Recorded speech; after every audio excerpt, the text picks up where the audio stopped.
নমস্কার বন্ধুরা, আমি চৈতালির ঘরকন্যা চ্যানেলে আপনাদের সকলকে জানাই স্বাগত। আপনাদের সকলকে দোল পূর্ণিমার শুভেচ্ছা। এই দোল উৎসব আপনাদের সকলের খুব আনন্দে কাটুক আর রঙে রঙে রঙিন হয়ে উঠুক। আজ আমি ঘরেই বানিয়ে ফেলব ভেষজ আবির। এই আবির একদম অর্গানিক। চলুন আজ আপনাদের আবির বানানোর পদ্ধতি আপনাদের সঙ্গে শেয়ার করি। বন্ধুরা, আমি ঘরে ভেষজ আবির বানানোর জন্য কি কি লাগছে সেগুলো আপনাদের আমি দেখাচ্ছি। এই যে দেখুন, আমি নিয়ে নিয়েছি অ্যারারুট। এটা বদলে আপনি কর্নফ্লাওয়ারও নিতে পারেন। আর নিয়েছি নীল রঙের অপরাজিতা ফুল আর লাল রঙের জবা ফুল। এখানে নিয়েছি বিট আর হলুদ রং করার জন্য গাঁদা ফুল আর কাঁচা হলুদ। বন্ধুরা, আপনারা যদি অ্যারারুটের বদলে কর্নফ্লাওয়ার ব্যবহার করেন তাহলে সেটা আরও হার্বাল হয়ে যাবে। এই দেখুন, আমি জবা ফুল থেকে জবা ফুলের বীজগুলো ছাড়িয়ে নিয়েছি। এই দেখুন, আমি জবা ফুলগুলোকে কাঠের হামানদিস্তাতে নিয়ে নিয়েছি। এইবার এগুলো থেতো করে রস বের করব। একটু জল দিয়ে নিয়েছি কারণ এটা একেবারে শুকনো।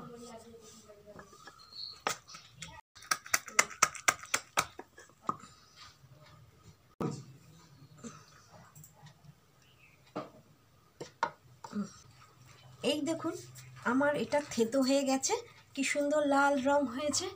এবার আমি ছেঁকে নেব।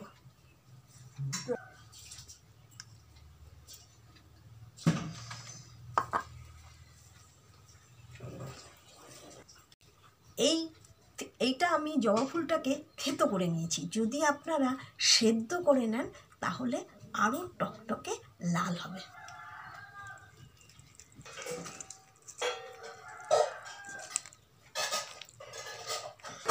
এবার আমি অল্প অল্প অ্যারারুট দিয়ে এই লাল রংটাকে আমি তৈরি করব।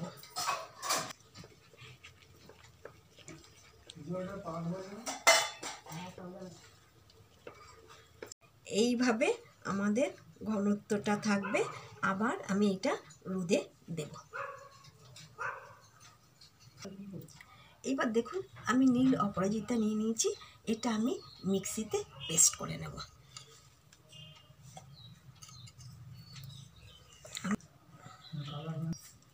এই দেখুন, আমি এখানে অপরাজিতা ফুলগুলোকে পেস্ট করে নীল রং বের করে নিয়েছি।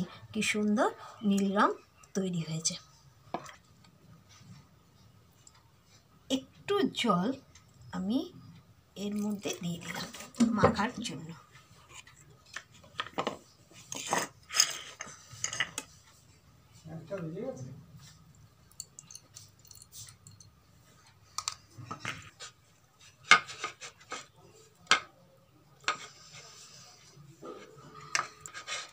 এইবার আমি অ্যারারুটের সঙ্গে নীল অপরাজিতা ফুলের রংটা মিশিয়ে নিয়ে আমি পেস্ট করে দিলাম। এই দেখুন, আমার মিক্সির মধ্যে যা ছিল সবটুকু নিয়েই আমি এই ছাঁকনিতে ঢেলে দিলাম। আর ছাঁকনিতে ঢেলেই আমি রংটা করছি। আমি এর মধ্যে আর একটু অ্যারারুট ব্যবহার করে একটু ঘন করে নিচ্ছি। এই নীল রংটা তৈরি হয়ে গেল। এবার আমি এটা রোদে শুকোতে দেব। এই দেখুন, এই গাঁদা ফুল আর হলুদ দুটো একসঙ্গে থেতো করে নিচ্ছি, যা দিয়ে আমাদের হলুদ রং হবে। এটা একটু দেখি। আমি হলুদ রং বের করে নিয়েছি।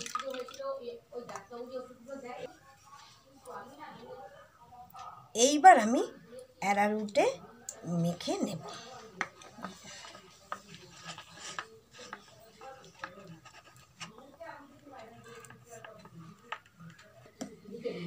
দেখুন আমার হলুদ রং হয়ে গেছে।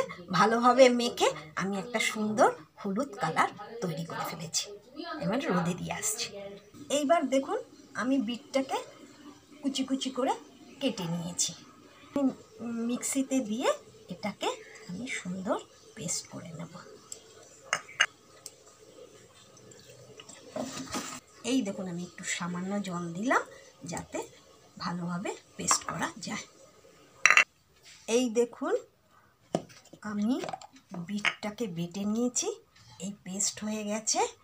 এইবার আমি ছেঁকে নিয়ে এর মধ্যে অ্যারারুট মিশিয়ে আমি কালারটা করে নেব।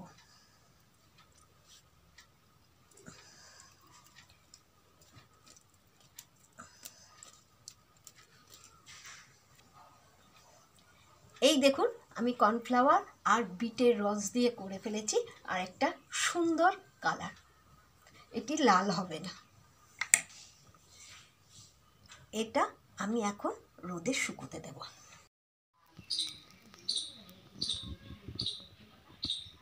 এই দেখুন আমি কালকে এই আবিরগুলো শুকোতে দিয়েছিলাম, সবকটা শুকিয়ে গেছে। এই ধরুন এই কালো আবিরগুলো এসছে।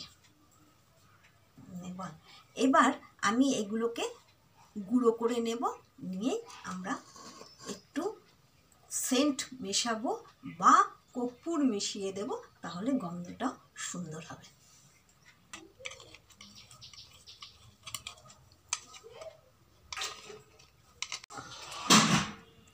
একটু কর্পূর দিয়ে দিচ্ছি যাতে এর গন্ধটা সুন্দর আসে।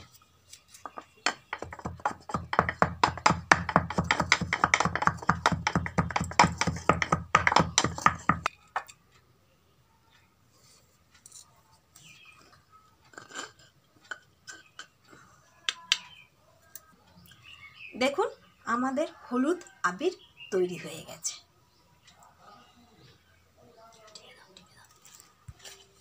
এই দেখুন আমি এইবার নীল রঙের আবিরটা ঢেলে দিচ্ছি। এবার এটাকে একটু পেস্ট করব।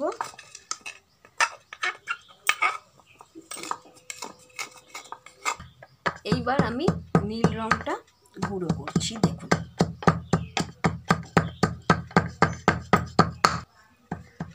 এই দেখুন আমি নীল রং করছি। যদি দেখেন যে সাদাটে ভাব এসে গেছে তাহলে একটু উজালা মিশিয়ে দেবেন। এই যে এবার আমি এর মধ্যে একটু কর্পূর দিয়ে নিলাম যাতে গন্ধটা সুন্দর বের হয়। এই দেখুন আমার নীল রংটা এসে গেছে।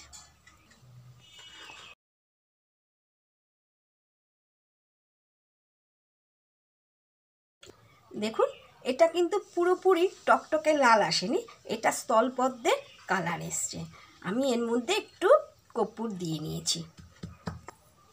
কালারটা গোলাপির মতন এসছে, কি সুন্দর না? দেখুন বিট দিয়ে এই কালারটা এসেছে। এইভাবেই আপনারা ঘরে বানিয়ে ফেলুন ভেষজ আবির। এই আবির মাখলে ত্বকের কোনো ক্ষতি হবে না, বাচ্চাদের ত্বকের জন্য খুবই ভালো। এই আবির বানানোর পদ্ধতি যদি ভালো লেগে থাকে তবে আমার চ্যানেলটা সাবস্ক্রাইব করবেন, আর ভিডিও ভালো লাগলে অবশ্যই একটা লাইক করবেন, শেয়ার করতে ভুলবেন না, আর বন্ধুরা অবশ্যই একটা কমেন্ট করবেন। এই ভিডিওটা দেখার জন্য আপনাদের অসংখ্য ধন্যবাদ।